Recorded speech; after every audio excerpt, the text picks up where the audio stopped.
24 травня, 1182-й день анексії Криму. В ефірі «Заман». Я Єлизавета Цареградська. Доброго ранку. Українцям не потрібен кишеньковий омбудсмен. Вулична акція «Перформанс» з такою назвою відбудеться сьогодні о 2:45 біля Комітету Верховної Ради з прав людини. Правозахисники будуть вимагати прозорого конкурсу для призначення нового уповноваженого Верховної Ради з прав людини. Вони вважають, це має бути незалежний омбудсмен, який має відстоювати права людини, а не захищати партійні інтереси або інтереси окремих осіб. В цей час у Комітеті Верховної Ради розглядатимуть кандидатури Людмили Денісової від Народного фронту, Сергія Алєксєєва від БПП та Андрія Мамалиги з ініціативи фракції Радикальної партії. «Рік без Ервіна» – 10-хвилинний документальний фільм покажуть сьогодні о 8:00 вечора біля посольства Російської Федерації у Києві. Після перегляду відбудеться спілкування по скайпу з Умером Ібрагімовим, батьком викраденого Ервіна. Організували акцію активісти Кримсос. Ервіна викрали рівно рік тому. Цей момент зафіксувала камера зовнішнього спостереження. На запису видно, як його спіймали люди у формі і силоміць запхали у мікроавтобус. Прокуратурою Автономної Республіки Крим в Україні відкрито кримінальну справу за статтею «Умисне вбивство». Слідчий комітет Російської Федерації також порушив справу викрадення людини. Прогресу в розслідуванні немає. В окупованому Криму слідчі заходи не проводяться, а справа передається з одного слідчого управління в інше.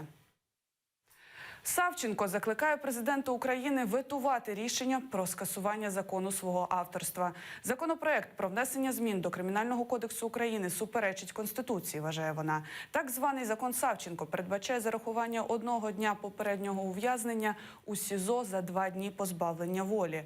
За словами депутата депутатської групи «Відродження» Антона Яценко, ініціатора скасування закону Савченко, серед 10 тисяч звільнених по закону Савченко 1500 скоїли повторні злочини. Закон, який прийнятий про скасування закону Савченко, він є антиконституційним. Він порушує статтю 22 Конституції, яка говорить про те, що прийняття нових законів або внесення поправок до діючих законів не повинно звужувати права людини. Закон не випускає, закон просто перераховує термін. Якщо людині не було надано пожиттєве ув'язнення, значить вона б рано чи пізно вийшла. І немає ніякої гарантії, що вона б не скоїла злочин, якщо вона мала то на меті. У Москві вчора ввечері слідчі допитували художнього керівника Гоголь-центру Кирила Серебреннікова та щонайменше ще 3 людей. Допитували режисера у справі про розкрадання близько 200 мільйонів рублів, виділених некомерційній організації «Сьома студія». Зранку прийшли з обшуками у театр Гоголь-центр і в квартиру Серебреннікова.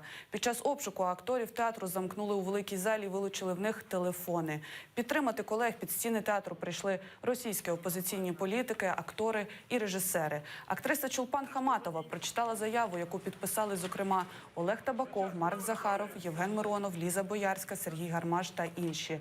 У заяві вони висловили надію на те, що слідство відбуватиметься справедливо.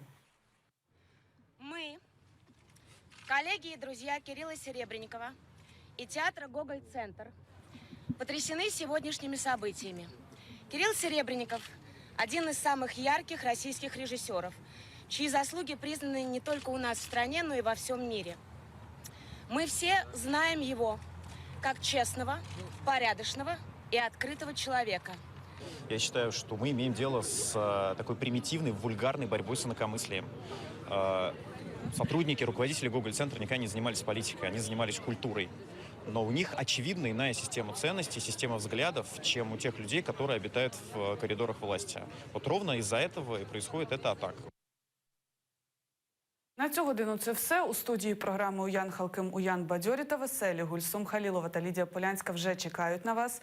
Наступний випуск новин дивіться о 8 годині. Оформлюйте підписку на канал АТР на нашому сайті.